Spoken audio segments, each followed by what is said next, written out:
Olá, sejam bem-vindos à retrospectiva da Jangadeiro ano 2025 que está começando.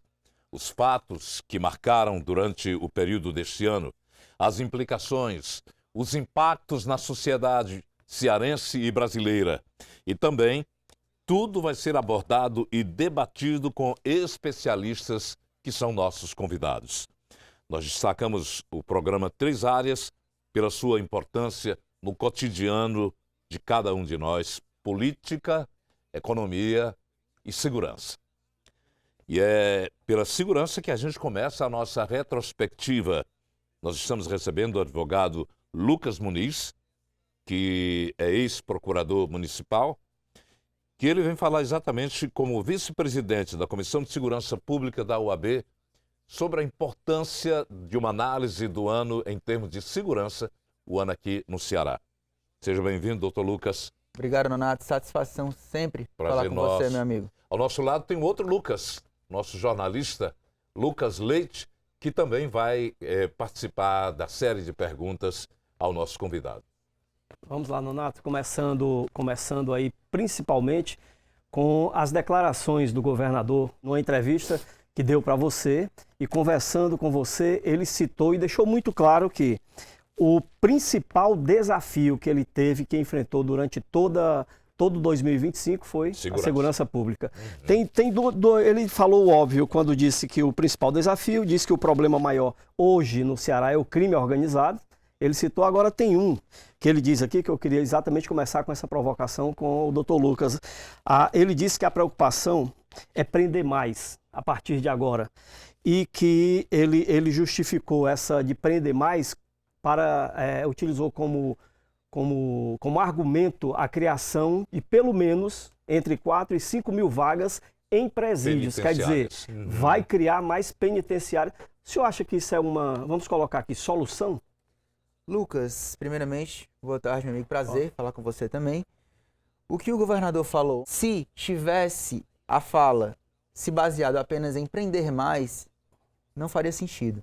Mas, como ele também colocou a questão de construir mais unidades prisionais, faz sentido sob a ótica de que todos nós sabemos que nós temos um sistema carcerário altamente exacerbado, altamente inchado. Então, obviamente, o crime organizado, a criminalidade aumentou, foi algo que chamou a atenção, não só aqui do estado do Ceará, mas também nacionalmente. Nós tivemos o episódio lá do Rio de Janeiro, por exemplo. Atenção, mas a partir do momento que nós temos um cenário em que o chefe do executivo estadual se manifesta desta forma e fala que é um intuito prender mais, porém, concomitantemente, criando uma estrutura para que se possa prender mais, faz sentido. Se vai ser eficaz, eficiente ou não, os números e os dados responderão. É algo muito subjetivo. O senhor falou exatamente sobre Rio de Janeiro, que chamou a atenção do mundo inteiro, onde tivemos 121 mortes, entre eles 4 policiais, com cenas que repercutiram internacionalmente. A análise que o senhor faz foi uma medida que era necessária fazer naquela hora? Nonato, eu acho que nós temos que considerar que o estado do Rio de Janeiro, ele é um estado que é deslocado dos demais estados brasileiros quando nós falamos em criminalidade, quando nós falamos em crime organizado. O estado do Rio de Janeiro, ele vive uma situação diferente, muito mais caótica. O crime organizado no estado do Rio de Janeiro realmente é muito mais estruturado. Acho que posso até comentar aqui também sobre São Paulo, né, fazer um adendo, mas no Rio de Janeiro nós temos um cenário de guerra. Literalmente. Eu acho que as operações policiais de grande monta, as operações policiais desta envergadura, dependendo do cenário que nós estejamos ali diante, são sim necessárias. Infelizmente. O senhor acha que está faltando uma convergência de atuação, de plano de segurança entre os estados? Já que você colocou o Rio de Janeiro em uma situação divergente do resto do país. Mas será que não poderia se agrupar a preocupação nacional, ao invés de localizá-la estadualmente? Eu acho que sim. Até porque, na minha visão, enquanto jurista, enquanto estudioso das ciências criminais e do que acontece socialmente dentro do mundo da criminalidade, eu acho que, ok, o Rio de Janeiro é um estado que ele desponta. Mas, obviamente, existe uma influência, inclusive, se não me engano, pessoas que foram presas na operação policial no Rio de Janeiro eram, inclusive, aqui do estado do Ceará. Tinha conexão com o Ceará. Exatamente. 4 morreram. Exatamente. 4 daqui. Doutor, e esse sistema que foi do Ministério Público e a OAB não engoliu muito aí, esse sistema de captar o áudio da conversa do advogado com os presos aqui em Aquiraz, na segurança máxima aqui do estado? Na verdade, a Ordem dos Advogados do Brasil se manifestou no sentido de proteger um direito que, na verdade, está previsto na Constituição Federal, que seria o sigilo cliente-advogado. Eu acho que foi uma medida sensata, uma manifestação sensata por parte da OAB, porém, entendo também uma questão não vou falar extremista, mas assim, mais eficaz no sentido de querer colocar essa medida em prática. Porém, a Ordem dos Advogados do Brasil se manifestou no sentido de defender aquilo que a Constituição Federal de 1988 já estabelece. Vou lembrar aqui a conexão Ceará com o Rio de Janeiro e outras praças também, que trouxe para o Ceará, de repente, uma situação inimaginável. Expulsão de moradores dos bairros, tomada de territórios para que eles pudessem pegar os imóveis e alugá-los, pedágios que eram feitos junto às empresas, tudo isso era cobrado. Em Morada Nova, por exemplo, um distrito do município virou uma cidade fantasma, que a gente tem até imagens que, enquanto o senhor estiver falando aqui, a gente vai mostrar, revelá-las, como foi o ano nessa região aí. Sim. O crime organizado, nós percebemos que quando ele começa agora a se estruturar cada vez mais, a população que está à mercê e ao redor das comunidades mais carentes, por exemplo, como acontece no Rio de Janeiro, acontece aqui também, você bem citou agora o exemplo prático de Morada Nova, infelizmente vai acontecer esse tipo de coisa. O crime organizado, ele vai no sentido de monopolizar de uma forma que ele estruture uma governança, Renato. Uma governança coloquial e informal sobre aquele território. Isso vai acontecer. Isso é, inclusive, estudo sociológico. E uma coisa vai levar a outra. Quanto mais estruturado o crime organizado, mais esse tipo de cenário vai acontecer e mais esse tipo de cenário pode acontecer de uma forma, inclusive, organizada. O projeto de lei, Nonato, antifacção, doutor Lucas, o projeto, a votação ficou mesmo para 2026. A partir do momento da estrutura básica ali desse projeto de lei, o senhor acha que ele vem para resolver ou vem só mais para gerar discussão e palanque, porque nós temos em 2026 aí uma eleição? Eu acho que este projeto de lei, ele pode ser eficaz, mas eu não vou aqui descartar e também não vou deixar de fazer o comentário de que nós temos eleições ano que vem e, querendo ou não, não podemos falar que não foi um projeto de lei desenvolvido, obviamente, para a pauta política. Mas eu vejo que é um projeto de lei que pode gerar bons frutos se for, e aqui eu bato nessa tecla mais uma vez, não é só, Nonato, legislação. Não adianta nós enxertarmos o poder legislativo com projetos de lei, com escritas no papel. O ordenamento jurídico brasileiro já tem muitas leis e você vê que a criminalidade não para de crescer. O senhor me dá a impressão de que a guerra é vencida pelo outro lado. Sim. Que os governantes não têm realmente, ou existe alguma alternativa para, pelo menos, minimizar? Existe. Eu acho que, como você bem falou anteriormente, você falou em convergência entre os estados. E agora eu vou falar entre convergência entre os poderes e os estados. A gente tem poder executivo, poder legislativo, poder judiciário. Se nós conseguirmos fazer com que esses três poderes atuem em convergência para frear esta crise que nós vivemos dentro da segurança pública, eu creio que nós podemos colher bons frutos. O senhor, como ex-procurador municipal, eu vou estender aqui para o nível federal. Em nível federal, pegando ali Brasília, nós temos uma notícia aí do TH Joias, deputado, aí teve o presidente da Assembleia Legislativa do Rio de Janeiro, isso se espalha. Se você pegar, tem exemplo em Mato Grosso, tem exemplo em São Paulo, Eu queria saber do senhor, o crime organizado entrou na política brasileira, na sua concepção, no seu conhecimento assim de estudo mais técnico? Eu acho que o crime organizado hoje ele tem tentáculos que podem alcançar qualquer nível de estrutura. E aí os bastidores, as coisas que acontecem realmente por trás das cortinas, é difícil que a gente afirmar se a gente não tem um contato ou não teve, obviamente, né? Mais a fundo. Mas eu acho que é uma estrutura que se desenvolveu tanto que não tem como a gente desconsiderar essa possibilidade. Eu vou entrar num item, num tema que realmente marcou o Brasil, principalmente aqui nós, no Ceará, a região do Cariri, principalmente. Os crimes de feminicídio. Essa é uma expressão que poderia marcar o ano 2025 aqui no Ceará, ou não?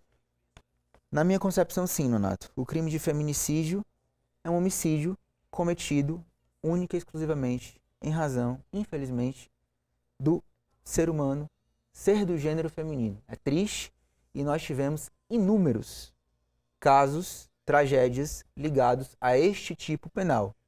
Então, com certeza, o feminicídio, em relação aos crimes cometidos, em relação aos tipos penais que são gravosos, que chamam mais atenção, está com certeza em destaque neste ano de 2025, infelizmente.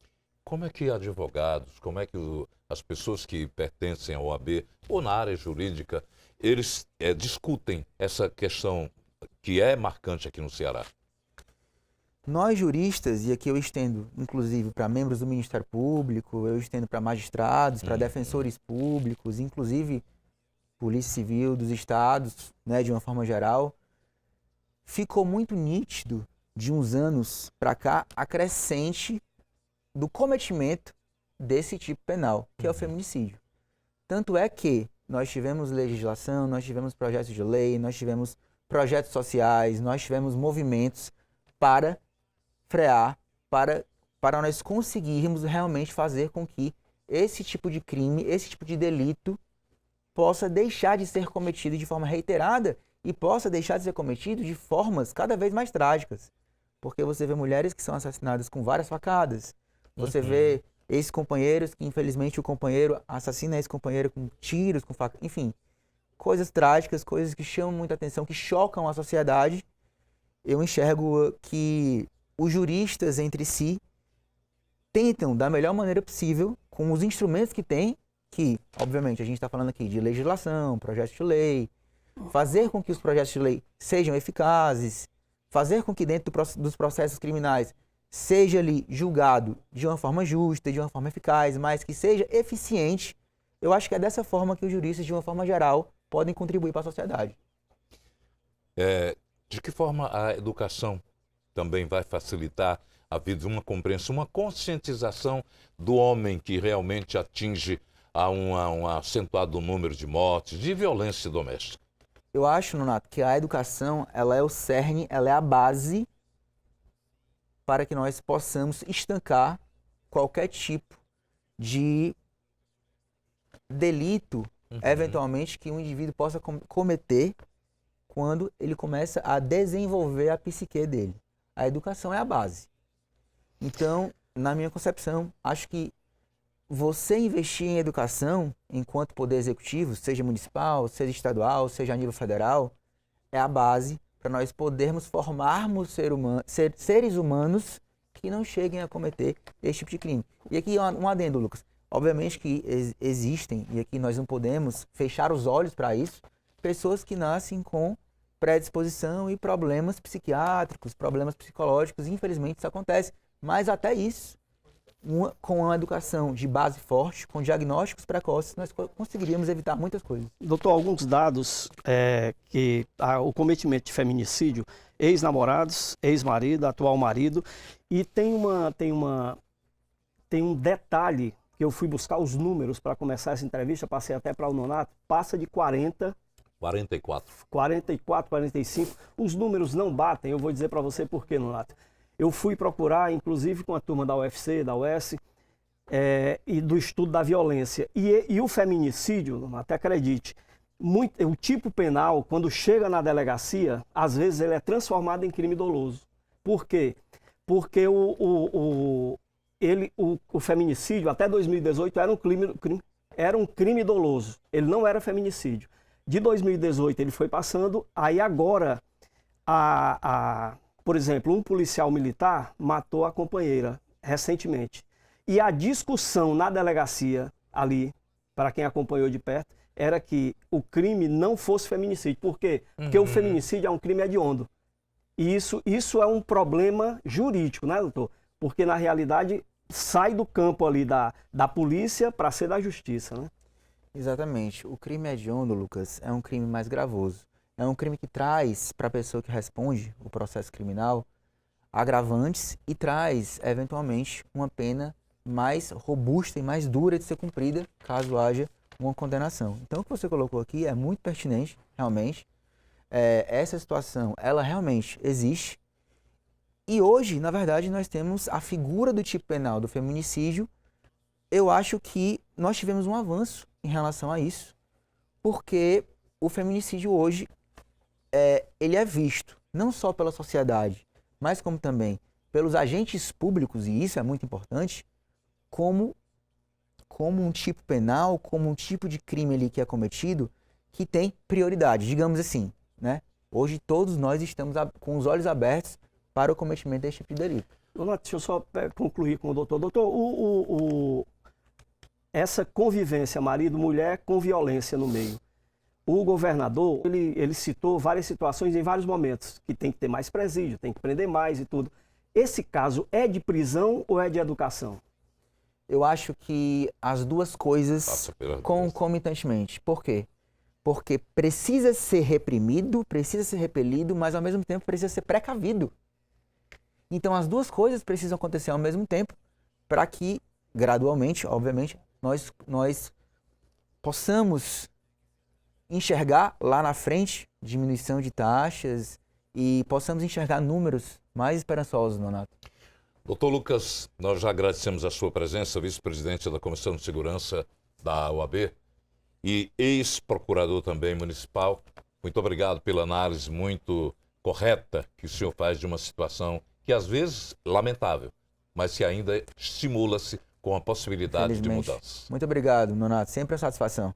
Olha, o ano foi intenso e cheio de decisões que mexeram diretamente no bolso de todos nós brasileiros. Comércio internacional, previdência social, imposto de renda entraram no radar das discussões e agora a gente conecta esses pontos todos com quem entende do assunto. Está aqui ao nosso lado no estúdio o economista e professor universitário Alex Araújo, a quem agradecemos. Seja bem-vindo. Muito obrigado, é um prazer estar aqui. Nós estamos também com Jefferson Salles, que vai participar das perguntas aqui comigo. Eu vou fazer a primeira pergunta. Jefferson, seja bem-vindo. Tarifaço dos Estados Unidos, que foi um sopro de temor, de repente, no comércio, nos empresários. Ele reposicionou o comércio global. Aqui no Brasil, o impacto foi além da diplomacia, que afetou exportações, indústrias, crescimento. Se a gente fixar a realidade aqui no Ceará, o Estado estratégico nesse fluxo sofreu reflexos que foram ainda mais diretos, não é isso? Exatamente. O estado do Ceará foi, do Brasil, o estado mais afetado, porque era o estado que tinha a maior proporção de exportações para o mercado americano. Essa inflexão da cobrança de tarifa, ela marcou aí uma quebra das últimas 3 décadas de comércio internacional, em que se formaram as chamadas cadeias produtivas globais, né? Grande parte do crescimento do mundo nesses últimos 30 anos se deu por essa especialização em alguns países na produção de determinados produtos, que é o que essas cadeias significam. O governo americano, né, com a posse do atual presidente Trump, ele começou a reavaliar de que essas cadeias estavam trazendo um impacto negativo para a indústria americana. Então começou a cobrar tarifas naqueles países que exportavam para os Estados Unidos, e isso trouxe uma reorganização dessas cadeias. De um lado, você tem a ascensão da China, que é talvez hoje o único país que tem a capacidade comercial de fazer frente à produção americana. Hoje a China é a indústria do mundo. Em vários setores ela domina a produção, como veículos elétricos, painéis solares, trens de alta velocidade. Então, de certa forma, ele faz aí frente à pressão americana e, ao mesmo tempo, desorganizou as cadeias que já existiam. Aqui no caso do Ceará, apesar do impacto econômico no agregado não ser tão grande, porque a gente é um estado que exporta pouco, mas para aqueles setores e para aquelas pessoas que trabalham nesses setores, o impacto foi brutal. Então, frutas tropicais, cera de carnaúba, o próprio aço, que a gente tem uma siderúrgica aqui, o setor e as empresas foram muito afetados. Então, a gente teve esse impacto que foi localizado nas pessoas e nas empresas, mas a gente tem também essa sinalização mais estrutural da reorganização das cadeias produtivas. Então, a gente deve vir perceber nos próximos anos uma mudança significativa do investimento estrangeiro direto, né? E aí eu diria que cada vez mais a gente vai ter uma presença chinesa maior aqui pertinho da gente. Importante, professor, como o senhor mesmo falou, né? Houve toda uma reorganização. Por exemplo, o governo do estado redirecionou alguns desses produtos para merenda escolar, né? Principalmente essas que eram exportadas. Mas aí eu pergunto para o senhor, se esse movimento abriu portas para o Brasil para outros comércios exteriores, além dos Estados Unidos? Não deu tempo na janela de tempo que a gente teve, mas ela trouxe essa sinalização que é fundamental que o Brasil busque outros parceiros. A gente, por exemplo, é pouco integrado com a própria América Latina, né? Até pela diferença de língua, né? O resto da América Latina fala espanhol, a gente é o único país que fala português, a gente tem pouca integração, a gente não tem muita relação, né? Mesmo de turismo, seja no comércio, com esses países. A África também é outro mercado, que é o grande mercado consumidor em ascensão no mundo. Então a gente precisa diversificar essas fontes de consumo dos nossos produtos para não ficar dependente. Esse evento da tarifação americana também alertou para essa necessidade da gente diversificar. Não deu tempo, mas é algo que tem que estar na agenda. Não deu tempo porque o governo Trump voltou atrás, porque sentiu também a fragilidade na própria economia dele? De um lado, por isso, né, essa tarifação, principalmente do Brasil, né, o Brasil é um grande produtor global de proteína animal, de café, de chocolate.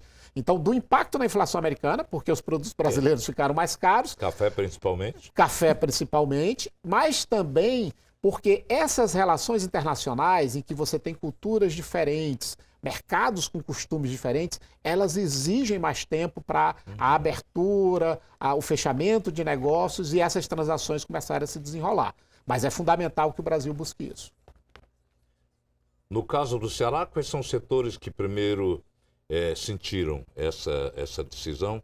O senhor relacionou aí o aço e tal, mas a produção brasileira, cearense daqui, sofreu impacto a ponto de chegar a decidir por não exportar mais, não? Chegou a paralisar a produção. Chegou a paralisar a produção. A água de coco foi um setor que foi muito impactado. É uma cadeia muito, muito relevante no litoral norte do estado, porque ela alimenta outros segmentos. A cadeia de pescado também foi muito impactado, né? Nós somos hoje, dependendo exportador, temos uma produção relevante de camarão em cativeiro, de tilápia. Então, esse segmento foi muito afetado. Ele conseguiu colocar parte da produção para o mercado local, mas não necessariamente você consegue ter os mesmos preços, as mesmas margens de ganho. Então, esses segmentos em particular, eles foram muito afetados e chegaram a paralisar parte da produção. Agora, do comércio exterior, né, do comércio global, a gente olha para cá para o Brasil. Falar sobre o INSS e a fraude contra idosos, né, que é algo que repercutiu nacionalmente, impactando a vida de diversos idosos, não só aqui do Ceará, mas do Brasil todo, né, trazendo também esse rombo de prejuízo aí desse benefício. Professor, esse problema revelou uma falha estrutural ou mais é um reflexo aí da falta de fiscalização? O que é que o senhor acredita a partir, né, desse assunto que foi tão debatido esse ano? Eu acho que combina as duas coisas, né? A gente está passando por uma modernização em que se deu muito rápido, né? Principalmente o uso de tecnologia foi muito acelerado com a pandemia. E para essa população, por exemplo, que passou a fazer prova de vida usando um aparelho de telefonia celular, né? Que muitas vezes tem que aceitar determinadas coisas que ele não sabe exatamente o que é que ele está clicando ali. Então isso facilitou com que essas fraudes acontecessem, né? Porque elas tinham como pré-condição de que o aposentado acatasse aquele desconto. Muitas vezes eles deram aquele de acordo sem saber com o que estavam concordando. Então eu acho que mexe um pouco com isso.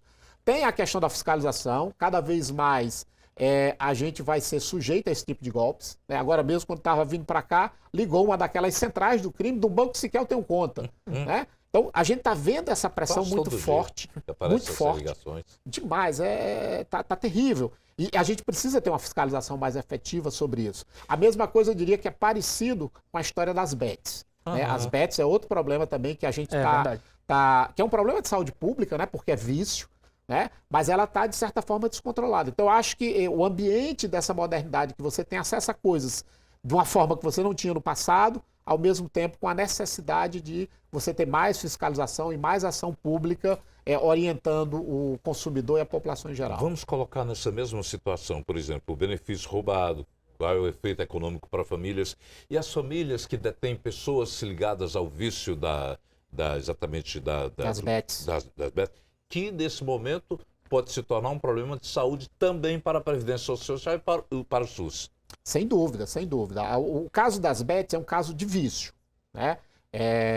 Como vício, o vício em jogo é um tipo de vício, ele gera um problema mental que tem necessidade de serviço do sistema de saúde. A Previdência, a gente teve uma grande reforma, né, nos últimos 5 anos, mas com o envelhecimento da população, com esse nível de adoecimento, né, de novas doenças estão surgindo, doenças do trabalho, doenças como essa do vício, o próprio vício em drogas não farmacêuticas. Então, você tem essa dinâmica que precisa estar o tempo todo a estrutura de previdência se adequando para fazer face a essas necessidades da população. Sem dúvida nenhuma, essa é uma pauta do futuro que a gente cada vez mais tem que tratar e tratar com muita seriedade, em função do impacto que isso traz para a sociedade em geral. O prejuízo, né, dessas fraudes que foi bilionário, né? Houve também diversas operações envolvendo essas ações desse tipo para desarticular, né, quadrilhas que estão envolvidas aí nesse assunto. Traz também uma reflexão sobre a credibilidade do sistema, né? Sem dúvida nenhuma, né? Um ponto importante que você lembrou foi a facilidade que se teve de lavagem de dinheiro. Né? Você pegar aí milhões de reais sendo lavados de forma automática. Então, é outro ponto de fiscalização que é frágil, né? Que a gente precisa reforçar. O Banco Central atuou, fechando algumas fintechs, criando novas exigências para essas empresas, mas isso tem que estar na agenda de forma mais agressiva, porque a gente teve agora na Previdência, mas isso pode ter em outras áreas. Essa facilidade de você sair impune do crime é um grande estímulo para que novas pessoas entrem no crime. Interessante, antes que o site Metrópolis desse conta nacionalmente desse problema, nós da rádio, um programa de rádio aqui da Jangadeiro Band News, recebemos muitas denúncias. Passamos, inclusive, para os responsáveis aqui do Estado, que nada fizeram. Então tem que ser um alerta também para que essa credibilidade que foi ameaçada pelo sistema. Falando em bolso, vamos a um tema mais que mexe com contribuintes, o imposto de renda, agora com a possibilidade no ano eleitoral de isentar 5 mil. É uma jogada de marketing para o ano? É sim uma jogada de marketing, isso tem um apelo político, sem dúvida nenhuma, mas é uma correção que é importante. Né? Nós temos um sistema tributário no Brasil que ele é muito regressivo, quem tem menos renda termina pagando mais, porque grande parte do imposto é sobre o consumo. Né? Então quem tem uma renda menor e que grande parte da renda vai para o consumo de elevada necessidade, ele está pagando mais imposto para aquilo. Então a gente precisa corrigir essa distorção, ainda que não se resolva efetivamente os problemas fiscais do Brasil. Né? É interessante que a economia, sempre que vocês falam do assunto, tem 2 ou 3 que estão relacionados. Né? Essa questão do imposto de renda, que é uma fonte de arrecadação importante para a União, ela traz também por trás outro problema, que é o elevado endividamento público e a dificuldade de fechar do próprio orçamento. Né? Agora mesmo a gente está vendo essa discussão no Congresso, o orçamento de 26 ainda não foi fechado. Tem lá uma brecha de 20 bilhões ainda que eles precisam equacionar. E essa dificuldade que o governo tem em fechar as contas está afetando a disponibilidade de investimento privado no Brasil, que é um freio para a nossa economia. Então, tem um impacto social relevante, mas o governo tem que ter uma atenção muito grande com as contas públicas, porque isso gera um efeito secundário. Apesar de ter um benefício de curto prazo com essas famílias que vão ter a isenção do imposto, mas isso traz um malefício de longo prazo. Inclusive a perda de arrecadação também, que o governo vai ter que se virar para não sair dos trilhos. E esse se virar significa aumentar o endividamento público. Né? Hoje a gente tem uma situação no Brasil em que a taxa de longo prazo, a taxa real de juros de longo prazo, está muito elevada. Isso, de certa forma, paralisou os investimentos, né?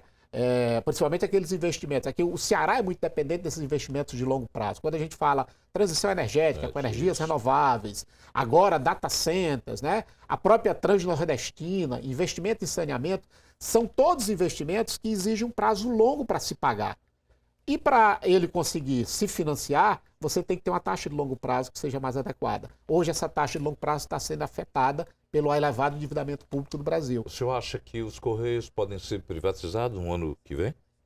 Olha, eu acho que vai ter que se buscar uma solução mista. Os Correios eles têm um papel social, principalmente quando a gente olha para aquelas comunidades mais isoladas. Muitas vezes é um dos poucos equipamentos de presença da União naquela cidade, então ela tem um papel social que é relevante, mas ao mesmo tempo é um modelo que está sendo muito contestado, usando aí uma expressão de economista, né, pela concorrência privada. Hoje você tem logística que é altamente eficiente, pelo custo muito mais baixo que o dos Correios. Então ele vai ter que encontrar uma solução de equilíbrio. Não sei se é fácil, tem um déficit que é muito elevado, mas ele vai ter que encontrar esse caminho.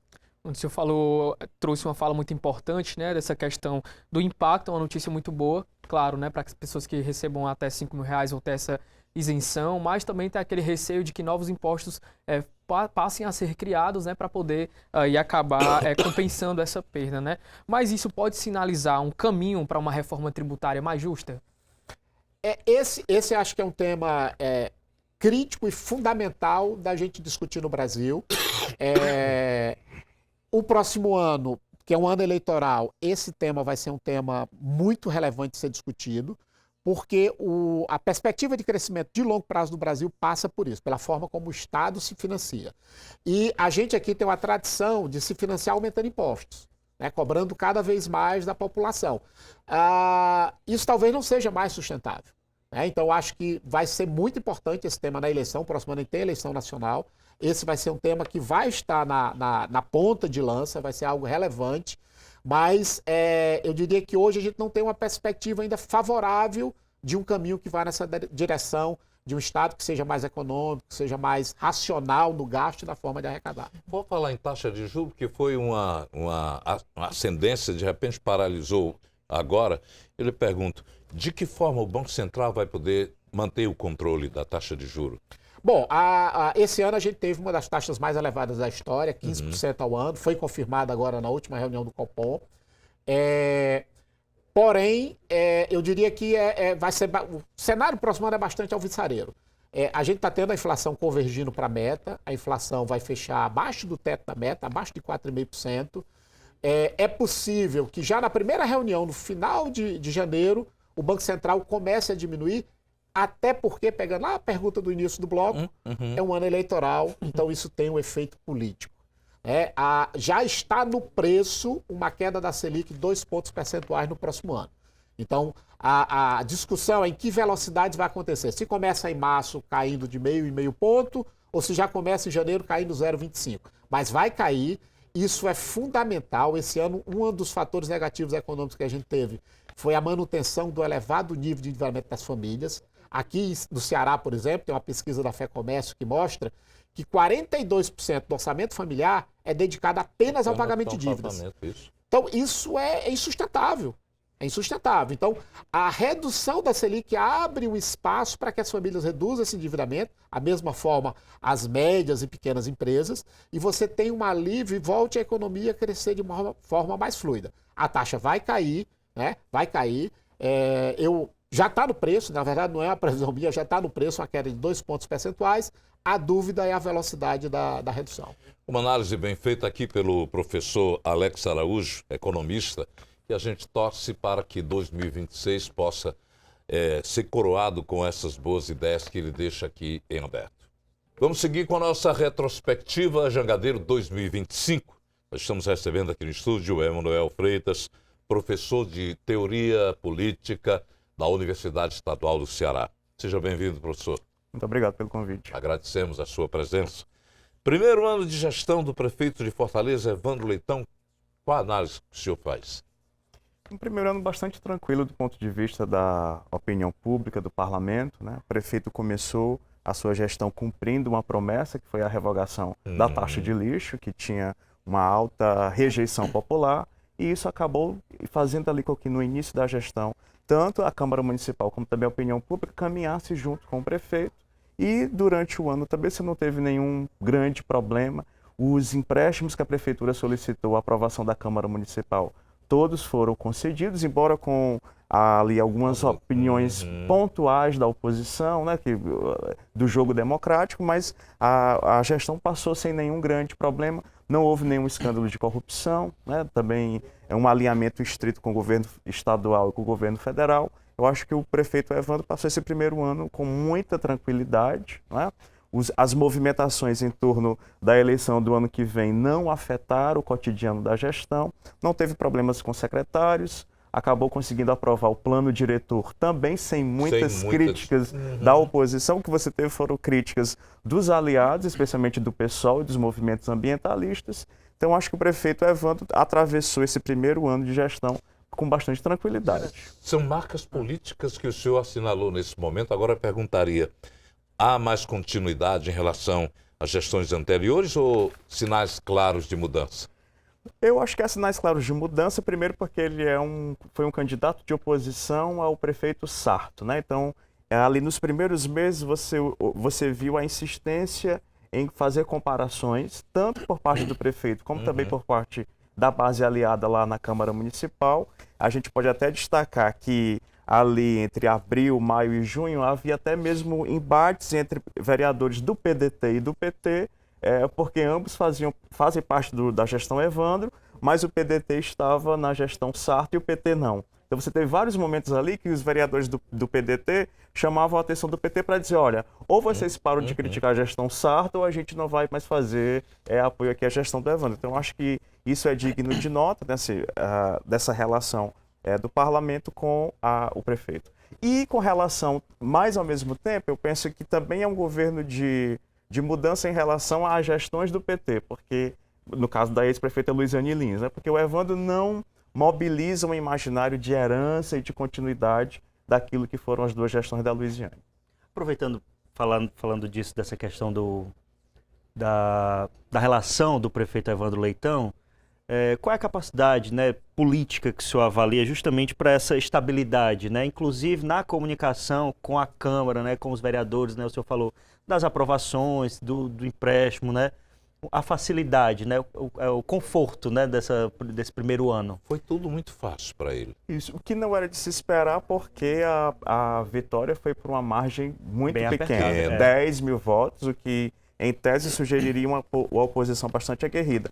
Mas logo no início você já teve ali uma concertação para aproximar o PDT, que era o partido do ex-prefeito Sarto, da base aliada. O Evandro acabou conseguindo esse feito. E também eu penso que, se a gente acompanhar diuturnamente, muitos dos debates da Câmara Municipal ou eram estaduais ou nacionais. Verdade. Então é como se os vereadores não estivessem muito preocupados com o cotidiano da cidade, estivessem mais preocupados com aquilo que seria utilizado por eles no ano que vem para suas candidaturas a deputados federais ou estaduais. Basta a gente dizer que aquela moção, por exemplo, de apoio à ex-prefeita a deputada Luiziane Lins por ter ido lá na missão na faixa de Gaza, né, aquilo ali tomou quase que uma semana da Câmara e tinha a ver com as pretensões ali das eleições do ano que vem. Então acho que a Câmara, com a exceção do plano diretor, ela se preocupou pouco com a cidade, mas com questões de segurança pública no Estado,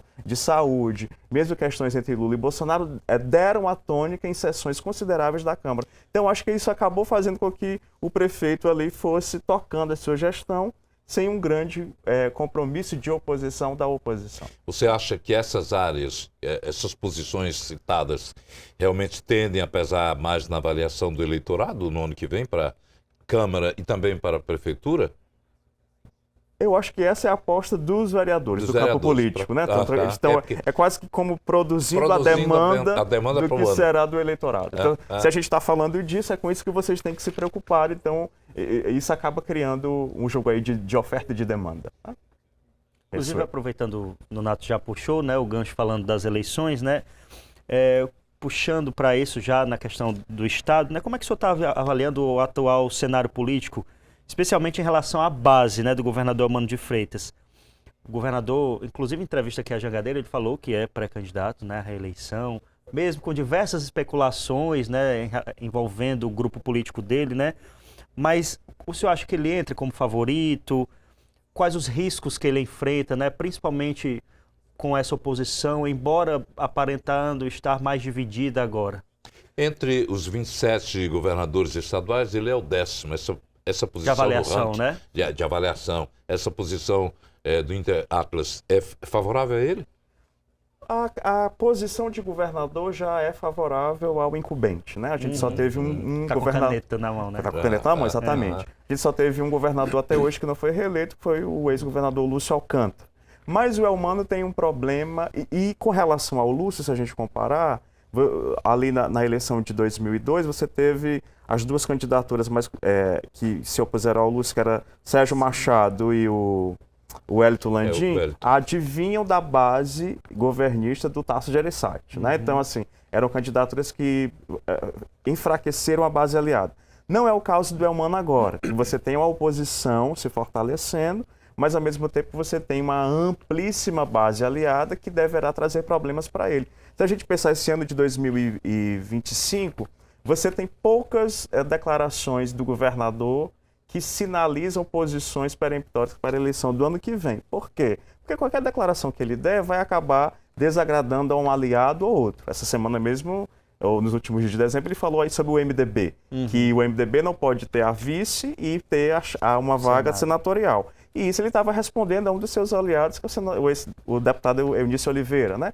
Então, acho que qualquer movimentação dele, por isso ele evitou, acabaria por desagradar um desses aliados. Como tem, nesse sentido, então, ele penso que competitivo por estar na posição de governador, mas a situação dele parece ser mais complicada do que a da oposição, porque tem muitos aliados a serem contemplados e apenas 3 vagas a serem preenchidas. Que é a de vice e 2 senadores. É interessante que nesse cenário dessa disputa apareceu o nome do Ciro Gomes na história e que chegou até mesmo a confundir, olha, a possibilidade de se o Ciro começar a crescer, o Camilo poderia estar ocupando a vaga. Você considera que isso venha a acontecer? Sim, porque o Eumano é um governo que herdou, que foi eleito, na verdade, na sombra da herança e do capital político do Camilo Santana. E, uma vez no governo, não construiu a sua liderança.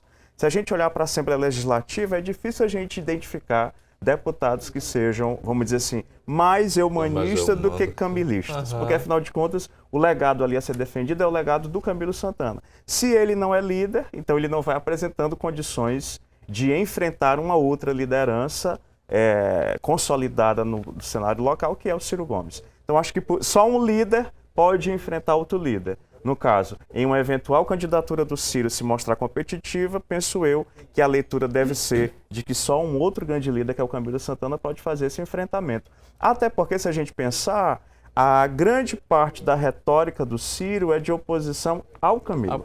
É o legado do Camilo que ele pretende desconstruir. Então, se é isso, vamos chamar o Camilo para disputa. Né? Interessante o senhor falando da questão de nomes, né? O debate de nomes, né?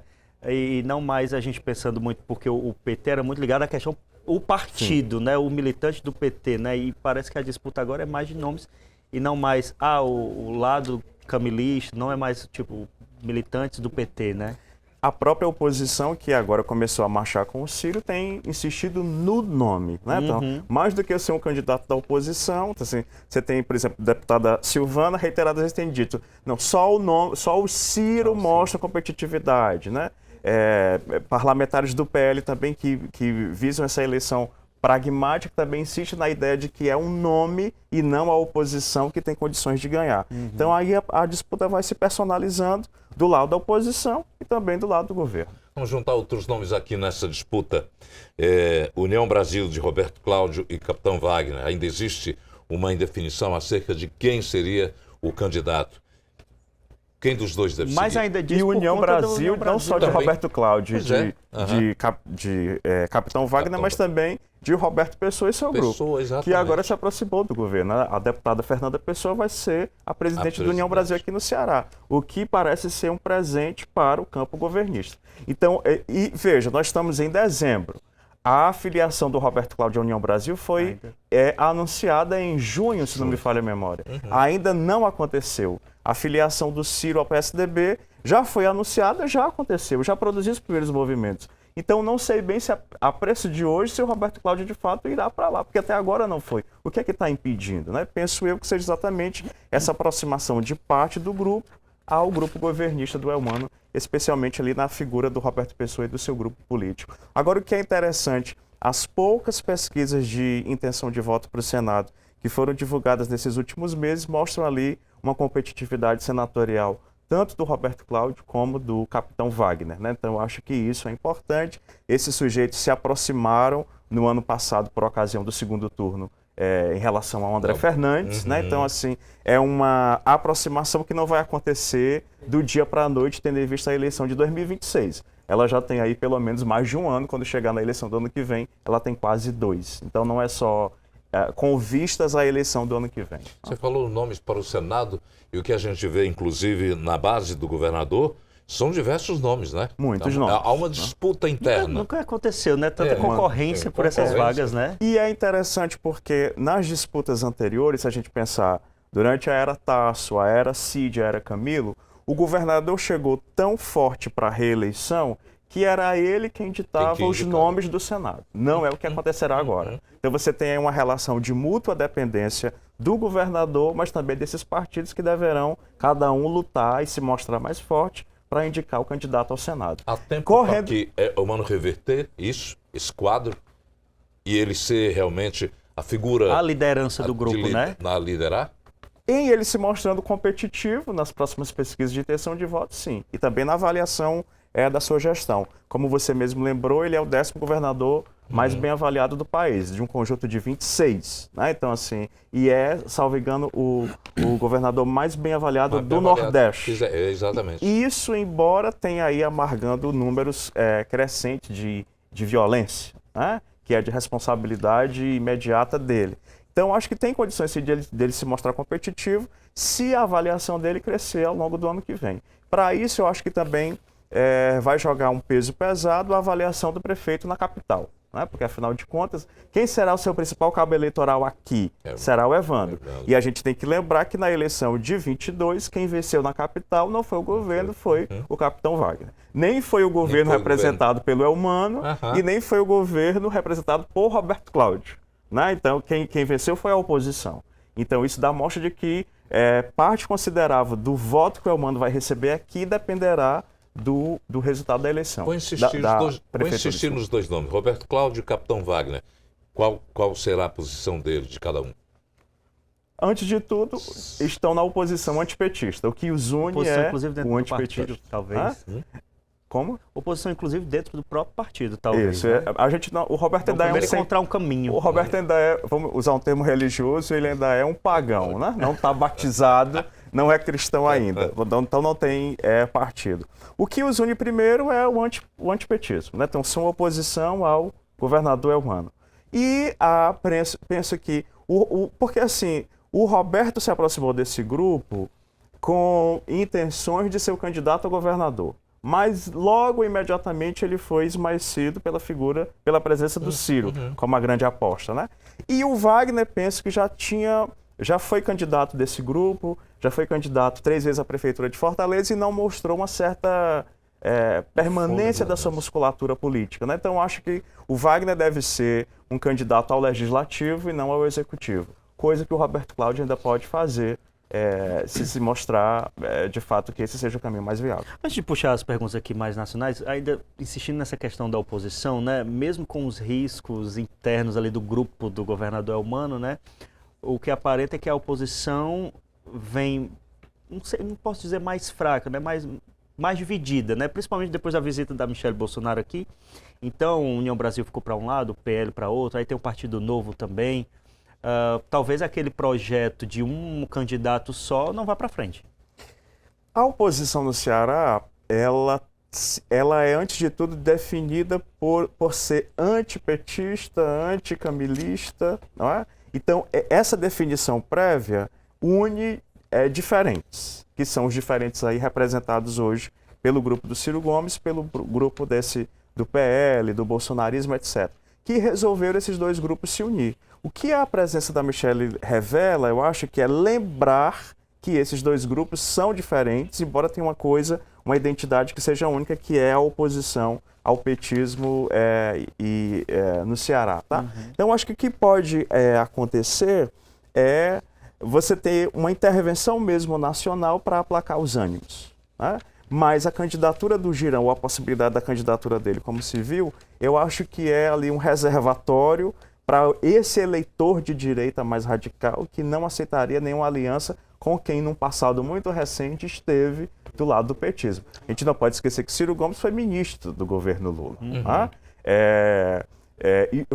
Militou contra o impeachment da Dilma. Foi contra a prisão do Lula, sugeriu que ele fugisse para outro país. Então, assim, tem cenas muito recentes da política brasileira que colocam o Ciro lá do lado do PT, que é contra quem esse grupo se insurgiu. Mas quando você olha para o Ceará, tanto o grupo do Ciro como o grupo desse grupo mais à direita se define como antipetista. Então, acho que é aqui que eles podem dizer que nós nos encontramos e isso seria o ideal maior pelo qual lutar. Nós estamos chegando ao final aqui desse debate e eu gostaria de saber sobre Jair Bolsonaro, os processos judiciais, o futuro do bolsonarismo, inclusive aqui no Nordeste. Futuro, eu acho que o bolsonarismo, acho que também, e sobretudo a partir da eleição de São Paulo, né, quando você teve o Marçal, que tentou se apresentar como candidato do bolsonarismo, seu apoio do Bolsonaro, ele é um movimento político que independe da presença do ex-presidente e que exatamente por isso o ex-presidente Bolsonaro teve o cuidado de dizer que o seu candidato a presidente era o seu filho. Por quê? Percebendo que é um movimento que tomou forma, que tomou corpo e independe da sua presença, ele decidiu então deixar um cerco fechado em torno da presença do seu nome. Né? Então, assim, nacionalmente, eu acho que o recado da suposta escolha pelo Flávio é ele dizer que esse movimento cresceu, mas que ele não pode ter continuidade sem a nossa presença de um Bolsonaro que é mais raiz do que qualquer bolsonarista, que é um Bolsonaro que tem um sobrenome. Né? Então, eu acho que é um movimento que chegou para ficar, é um movimento que tem sobrevivência, que tem sobrevivência, né? Inclusive sem a presença do ex-presidente física, e que é exatamente por isso, percebendo que ele tenta retomar o controle desse movimento, porque ele deve ter em mente o que aconteceu em São Paulo, volto a dizer, e que pode também acontecer no Ceará, numa eventual candidatura do Girão contra Ciro. Porque o Girão pode dizer, se a candidatura de fato se efetivar, o Girão pode dizer para esse eleitor mais radical, veja, os bolsonaristas estão com ele, mas eu sou o verdadeiro candidato daquilo que vocês têm como ideologia. Professor Emanuel Freitas, muito obrigado pela sua análise aqui da cena política nesse ano 2025. Agradecemos. Eu que agradeço. Bem, a gente está encerrando o nossa retrospectiva 2025. Somos gratos a vocês por nos acompanharem e a gente soma com as expectativas de todos nós para que o ano que vai nascer possa realmente reverter em grandes ações benéficas para o Estado e para o país. Boa sorte.